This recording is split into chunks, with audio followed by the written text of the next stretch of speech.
దేశ ప్రజాస్వామ్యం కోసం గలమెత్తడం యువతను పాడు చేయడం కాదన్నారు సీజేపీ చీఫ్ అభిజిత్ దీప్కే. ప్రభుత్వాన్ని ప్రశ్నిస్తే సంస్కృతికి హాని కలిగిస్తున్నారని అనడం సరికాదన్నారు.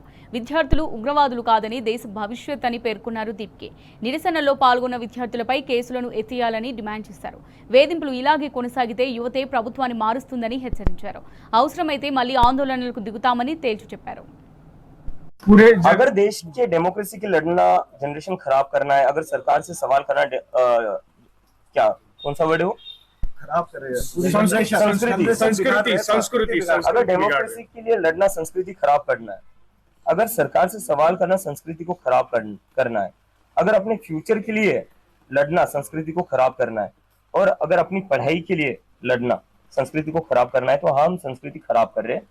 और मैं कहना चाहूंगा बाबा रामदेव जी से कि सर, पतंजलि के जो पोल्ट्री प्रोडक्ट्स बन रहे हैं ना, वो जो खराब हो रहे हैं, पहले उस पर ध्यान दीजिए। उस पर तो सुप्रीम कोर्ट भी बोल रही है उनको बैन कर दो।